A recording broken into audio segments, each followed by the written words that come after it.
এবার চীনের জলসীমা নিয়ে মন্তব্য করায় ব্রিটেনের উপরে ক্ষেপেছে বেইজিং, দিয়েছে কড়া হুঁশিয়ারি। সেই সাথে ব্রিটেনকে আন্তর্জাতিক আইন মেনে চলার আহ্বান জানিয়েছে চীন।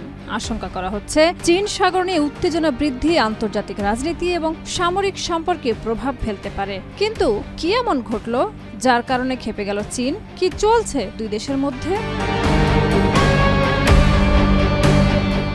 দক্ষিণ চীন সাগর অঞ্চলে চীনের কর্মকাণ্ডকে বিপজ্জনক এবং অস্থিতিশীলতা সৃষ্টিকারী হিসেবে আখ্যায়িত করেছেন ব্রিটিশ পররাষ্ট্রমন্ত্রী ডেভিড লামি। 10 মার্চ ফিলিপাইন কোস্ট গার্ডের একটি জাহাজে চড়ে চীন সম্পর্কে এমন মন্তব্য করেন তিনি।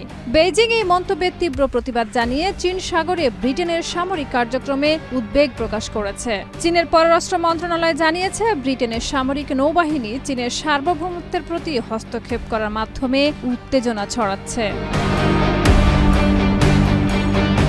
ব্রিটেন সম্প্রতি চীন সাগরের নির্দিষ্ট অঞ্চলে নিজেদের নৌবাহিনীর উপস্থিতি বৃদ্ধি করেছে, যা চীনের জন্য উদ্বেগজনক হয়ে উঠেছে।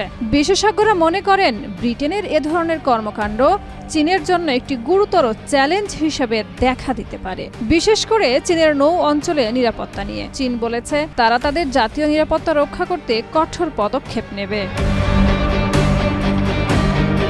চীনের পররাষ্ট্র মন্ত্রণালয়ের মুখপাত্র বলেন, চীন সাগর ও এর আশেপাশের অঞ্চলে চীনের সার্বভৌমত্ব প্রশ্নবিদ্ধ করার জন্য কোনো দেশকে অনুমতি দেওয়া হবে না।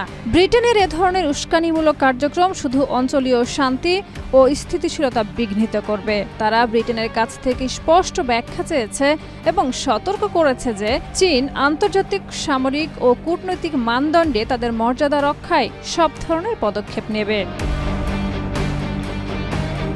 বিশ্বব্যাপী চীন সাগর নিয়ে উত্তেজনা বৃদ্ধি পাওয়ার পাশাপাশি আন্তর্জাতিক রাজনীতি এবং সামরিক সম্পর্কেও এর প্রভাব পড়তে পারে বলে ধারণা করা হচ্ছে। এ পরিস্থিতি নিয়ে আন্তর্জাতিক সম্প্রদায়ের মধ্যে আলোচনা জারি রয়েছে, যেখানে প্রতিটি দেশের নিজেদের স্বার্থ রক্ষা করা এক চ্যালেঞ্জ হয়ে দাঁড়াচ্ছে। শাহিদা রুবি, মাই টিভি।